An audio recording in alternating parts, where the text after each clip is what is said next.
बिस्मिल्लाहिर्रहमानिर्रहीम। अस्सलाम वालेकुम। ये आपका अपना डिजिटल प्लेटफॉर्म है। मैं तारिक मतीन हूँ। वल्लाहु खैरुल माकिरीन। अल्लाह सबसे बेहतर तदबीर फरमाने वाला है, वही बचाएगा मेरे देश को बलाओं से, जो बारिश में शजर से घोंसला गिरने नहीं देता, क्योंकि उसकी तदबीर तमाम तदाबीर की इमाम है। पाकिस्तान की स्टैब्लिशमेंट क्या प्लान कर रही है, इस हवाले से 2 से 3 खबरें हैं जिन पर हम तफसीलन बात करेंगे, और पाकिस्तान तहरीक इंसाफ के पास अब ऑप्शन क्या बचता है, इस पर बात करेंगे।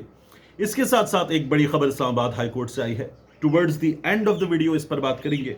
और साथ में एक बहुत ही शर्मनाक, अफसोसनाक मंजर हमें नजर आया, उस मंजर की भी बात करेंगे।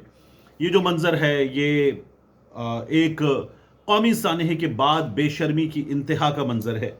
इस पर बल्कि सबसे पहले यहीं से बात शुरू करते हैं। देखिए, हमने देखा जो लोग सानहे सवात में जान से गए, वहाँ मुख्तलिफ हिस्सों में नमाज जनाजा वगैरह अदा की जा रही है, तो मियाँ मंजूर भट्टू साहब, सीनियर सियासतदान, ये उस गमजदा ख़ानदान तक, उन लोगों तक पहुँचे, नमाज जनाजा अदा की जा रही थी। तो भट्टू साहब जो थे वो हमें नज़र आए अपनी लैंड क्रूज़र में, अपनी बड़ी सी वाइट कलर की लैंड क्रूज़र में मियाँ मंजूर भट्टू साहब बैठे हुए थे।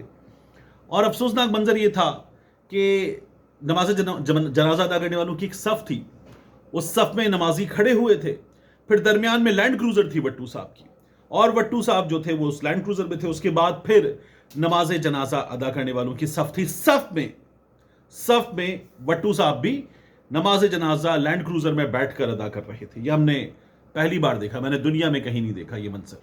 तो भट्टू साहब को मैंने ऐसे नमाज जनाजा अदा करते हुए देखा। मैं देख रहा था डस्का में टेम्परेचर क्या है, ये डस्का की ही वीडियो है, आई एम श्योर। तो डस्का में जो टेम्परेचर था वो मुझे नजर आ रहा था आज के दिन 33। बरसात का मौसम है, हब्स बढ़ जाता है, लेकिन दर्जा हरारत 33। तो भट्टू साहब 33 डिग्री में लैंड क्रूजर में एसी ऑन करके बैठ के नमाज जनाजा अदा कर रहे थे। शर्मनाक है। मतलब आपकी सियासत तो है ही इधर उधर यहां वहां पार्टी बदलते हुए इंतहाई दर्जे की इब्नुल वक्ती की सियासत, जेड़ा जिते उदे नाल, ये सियासत है। लेकिन ये जो आपने किया है, ना जाते नमाज जनाजा पढ़ने, ऐसे बेशर्मों की तरह इस बुजुर्गी में आपने तो आजकल के बर्गर बच्चों को भी पीछे छोड़ दिया है। देहाती आदमी हैं आप भले वजीर आला रह चुके हों, ऐवानों में रह चुके हों, पैसा आपके पास है, ठंडे घर ठंडे दफ्तर में बैठने की आदत है, आपको ठंडी गाड़ी में बैठने की आदत है, लेकिन नमाज जनाजा अदा हो रही थी। भट्टू साहब, आपका बस चले ना आप जैसों का, तो आप जैसे लोग कब्र में भी आप कहें कि एसी लगवाना चाहिए, और एसी भी जो है वो कोई 2 टन का बड़ा एसी कब्र के अंदर होना चाहिए मेरी, ऐसे लोग हैं आप लोग। मतलब इसी लैंड क्रूजर में ही आपको बड़ा गड्ढा खोदे V8 के हिसाब से, और उसके साथ जनरेटर डालें, और आपको अंदर उसके साथ ही उतार दिया जाए। शर्म आती है मुझे ये बातें करते हुए कि किसी बुजुर्ग आदमी के लिए ये बातें कर रहे हैं। लेकिन जरूरत क्या थी फिर? अगर इतना घटिया काम करना था, उन लोगों की, मरे हुए लोगों की ऐसे तजलील करनी थी, नमाज जनाजा पढ़ने वालों की ऐसे तजलील करनी थी, और नमाज जनाजा को मजाक बनाना था, तो जरूरत क्या थी यहां आके ये हरकत करने की? शर्मनाक। तो यानी इतनी बुरी चीज है कि वो वीडियो दिखाना भी फजूल है कि नमाज जनाजा का आपने मजाक बना दिया है। अब बात करते हैं जो एस्टैब्लिशमेंट के ऑप्शंस हमारे सामने आ रहे हैं इस 27वीं तरमीम और इस मखसूस नशिस्तों के फैसले के बाद, इस कंप्लीट एलीट कैप्चर के बाद, हाइब्रिड निजाम के मुकम्मल कैप्चर के बाद, एक नजम सेठी साहब ऑप्शन दे रहे हैं कि ऐसी तरमीम लाने की तैयारी की जा रही है कि जिस तरमीम के नतीजे में जो एस्टैब्लिशमेंट है उसे आईन के अंदर ही एक रोल हुकूमत में दे दिया जाए। तो ऐसे तो हमारे यहां हमेशा से एस्टैब्लिशमेंट का एक रोल होता है, मतलब खारजा पॉलिसी उनके पास, दिफा तो है ही उनके पास, फिर उसके बाद दीगर मामलात उनके पास, फिर मुख्तलिफ महकमों में हाजिर सर्विस और सरकारी अफसरान की सरबराही उनके पास, फिर जो दीगर मामलात होते हैं जहां कोई बड़ी चीज होती है, तो राहील शरीफ साहब को भी हमने देखा था CPAC में गाड़ी में ड्राइविंग सीट पर बैठे हुए। और मौजूदा एस्टैब्लिशमेंट भी, अब तो ख्वाजा आसिफ साहब कह चुके कि यह हाइब्रिड हुकूमत है, हाइब्रिड हुकूमत कमाल कर रही है। तो ख्वाजा साहब ने भी कमाल ही किया ना कि सारी जिंदगी आप सियासत सियासत सियासत करते रहे, ابا حضور آپ کے ضیاء الحق کی مجلس شورا میں وہاں سے لگے ہوئے ہیں آپ لوگ، اور آپ کے جو سیاسی ابا حضور ہیں میاں نواز شریف صاحب، وہ جنرل جیلانی کا لگایا ہوا پودا اس جمہوریت کی نرسری میں، آپ جنرل باجوہ کو فون کر کے میں ہار رہا ہوں رات کو بتاتے ہیں، جنرل باجوہ کہتے ہیں ڈونٹ وری، اور صبح آپ جیت جاتے ہیں۔ پھر اب کی بار آپ پہلے بیٹے سے ہارے تھے، اب کی بار آپ والدہ سے ہارے، ریحانہ امتیاز ڈار سے، اور اس کے بعد پھر آپ نے چھلانگ لگائی، اور چھلانگ جیسے آپ نہر میں لگاتے ہیں بار بار، آپ نے چھلانگ لگائی، اور چھلانگ لگا کے آپ نے پکڑ لیے پاؤں، اور اس کے بعد خواجہ صاحب پھر ریحانہ امتیاز ڈار صاحبہ سے بھی جیت گئے۔ یہ کمال ہمارے یہاں ہوا ہے۔ تو اب یہ جو تیاری ہے نا کہ اسٹیبلشمنٹ کو ایک رول دے دیا جائے، نجم سیٹھی صاحب بتا رہے ہیں، اس کی ضرورت ہی کیا ہے؟ مطلب رول ان کا ویسے ہی موجود ہے، ختم کرنے والا کوئی ہے؟ یہ عمران خان صاحب کی حکومت میں بھی تھا، لیکن عمران خان صاحب نے 10 جگہوں پر ریزسٹ کیا۔ بزدار باجوہ صاحب کہتے ہیں ہم ہٹانا چاہتے تھے، خان نہیں مانتا تھا۔ پھر اس کے علاوہ مختلف فیصلے تو عمران خان صاحب نے وہ کر کے بھی دکھایا، اور اس کے بعد پاکستان میں پہلی بار اسٹیبلشمنٹ سے لڑائی کسی شخص نے یہی بیٹھ کر یہیں کی جیلوں میں مسلسل کی ہے۔ تو ایک عمران خان صاحب جو ہیں وہ اس لحاظ سے مختلف ہوئے، لیکن بہرحال عمران خان کے دنوں میں بھی غلط ہے سو غلط ہے، عمران خان صاحب کے دنوں میں بھی اسٹیبلشمنٹ کا ٹھیک ٹھاک حصہ تھا، اور وہ جو آخر میں انہوں نے اقتصادی کاؤنسل بنا دی تھی، اب اسپیشل انویسٹمنٹ کاؤنسل ہے، تو وہ بنا کے عمران خان صاحب نے اسٹیبلشمنٹ کو حصہ بنا لیا تھا۔ تو ہائیبرڈ عمران خان صاحب بھی کسی حد تک لا چکے تھے، لیکن یہ تو جس طرح سے آ گئے ہیں، خواجہ صاحب بتاتے ہیں کہ ہائیبرڈ حکومت ہے، اور پھر وہ کہتے ہیں کہ جی وہ ٹرمپ کے ساتھ بلاول صاحب بھی، شہباز شریف صاحب بھی، وزیر دفاع صاحب بھی، سب کے بالکل ٹھیک ہے۔ تو ایک یہ تیاری ہو رہی ہے کہ اسٹیبلشمنٹ کا ایک رول جو ہے وہ آ جائے اور وہ ہو جائے۔ میں باقاعدہ طور پر جا کے میں نے گو تھرو کیا جو حلف کا متن ہے افواج پاکستان کے پاس آؤٹ کرنے والے اہلکاروں کا، کمیشن آفیسرز کا، ان کا جو متن ہے حلف کا، وہ متن میں پڑھ رہا تھا، تو اس میں تو صاف طور پر ہے کہ میں سیاست میں حصہ نہیں لوں گا، میں یہ عہد کرتا ہوں کہ میں سیاست میں حصہ نہیں لوں گا۔ تو یہ مسلسل حلف کی خلاف ورزی ہوتی آئی ہے، اور اب بھی جو ہے وہ حلف کی خلاف ورزی جیسی سچویشن ہے۔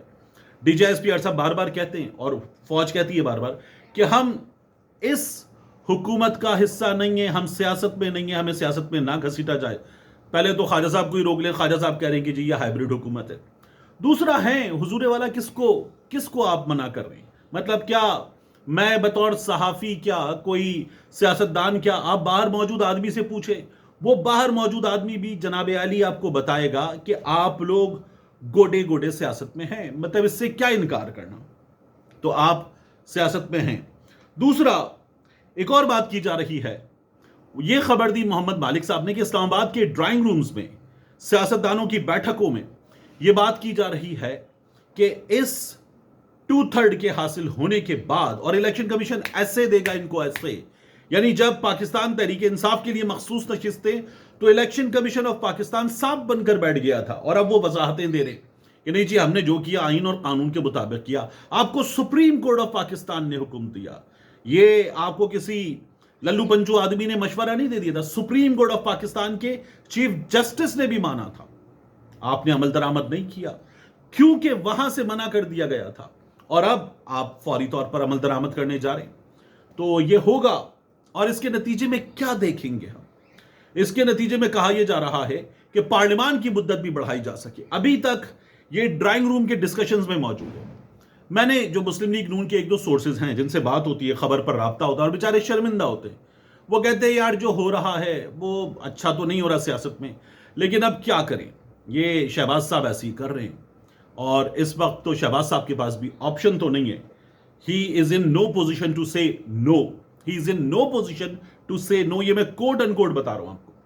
تو انہوں نے یہ کہا کہ ابھی یہ جو ڈرائنگ روم والا ڈسکشن ہے کہ پارلیمان کی مدت بڑھا دی جائے، یا یہ کہ ایک رول ہو سرکاری افسران کا، اسٹیبلشمنٹ کا، اور وہ رول بھی آئین میں ڈال دیا جائے جو اب تک نہیں تھا، اور پھر وہ آئین کا حصہ ہے تو کیا کر لیا جائے گا، یا عدالت میں مزید تبدیلیاں لائی جائیں۔ تو انہوں نے کہا یہ تمام چیزیں ہمارے پاس جو لیگل برینز ہیں आजम नज़ीर तारड़ हुए, उसके बाद मंसूर उस्मान अवान साहब हुए या दीगर लोग, उन्होंने कहा उनसे मुशावरत तो कर ली जाती है, लेकिन ये तमाम चीज़ें हमारा प्लान नहीं है, ये प्लान हमें दिया जाता है और हम इसको एग्जीक्यूट करते हैं, तो हमारा प्लान भी नहीं है, हम इसका हिस्सा नहीं हैं। ये साफ तौर पर उन्होंने बताया। तो अजीब व गरीब काम है कि अब इस्टेब्लिशमेंट का सियासी रोल आइन में डिफाइन कर दिया जाए, तो चले ठीक है, मैं तो कहता हूँ ठीक है, इसलिए कि जब वो रोल होना ही है, चाहे हुकूमत पीपी की हो, नून की हो, इमरान खान की हो या किसी और की, और उसको ना भी नहीं किया जा सकता, तो फिर और कोई भी नहीं कर सकता। यानी DJSPR साहब इंटरव्यू देते हुए मीडिया की बात कर रहे थे, काशिफ अब्बासी साहब की मिसाल हमारे सामने, और मिसालें हमारे सामने, तो और फिर अस्करी सहाफ़ी हैं हमारे यहाँ, तो वो ऐसे ही चलेगा। तो फिर अगर ये रोल डिफाइन करके दे रहे हैं तो दे ही दें, हम जो मुख्तलिफ नतीजे देख रहे हैं वो नतीजे देख लेंगे, ये भी देख लेंगे, हमने इससे पहले भी देखे हैं। तो हमारे यहाँ कौन सी सिचुएशन इन तमाम बरसों में, इस अरसे में बेहतर हुई है? कुछ चीज़ें हैं कि जिनको हम वक्ती तौर पर बेहतरी करार देते हैं, लेकिन इन 76-77 बरसों में बिलाखिर हुआ क्या है? एक इन्हितात है जो बढ़ता चला जा रहा है, बढ़ता चला जा रहा है, एक पस्ती है जिसमें हम गिरते चले जा रहे हैं। क्या अवाम की ज़िंदगी बेहतर हुई है? ये जो आज भी ब्लूमबर्ग की रिपोर्ट में बताया जा रहा है कि पाकिस्तान डिफ़ॉल्ट टालने वाले मुल्कों में इस वक्त बहुत बेहतर पोजीशन में है, सबसे बेहतर पाकिस्तान ने एक साल में कारकर्दगी का मुजाहिरा दिखाया है। तो मुजाहिरा दिखाया, देखिए मैं भी गलत बोल गया हूँ, एक साल में बेहतर कारकर्दगी का मुजाहिरा किया है। तो मुझे ये बताइए कि इस एक साल में क्या गुर्बत ख़त्म हुई, या इस PDM के 2022 से अब तक के इन 3 सालों में क्या गुर्बत ख़त्म हुई? नहीं हुई। क्या गुर्बत में कमी हुई? बढ़ी है गुर्बत। क्या बेरोजगारी खत्म हुई? नहीं हुई। क्या डॉलर की कीमत 2022 से नीचे गई? नहीं गई। क्या हमारे यहां हमारे डॉलर रिजर्व्स बढ़ गए? नहीं बढ़े। क्या हमारे यहां एक ऐसी सिचुएशन पैदा हुई कि जिसके नतीजे में हम कह सकें कि आम आदमी अब पहले से बेहतर जिंदगी जी रहा है? नहीं पैदा हुई। क्या पेट्रोलियम मसनूआत की कीमत कम हुई? नहीं हुई।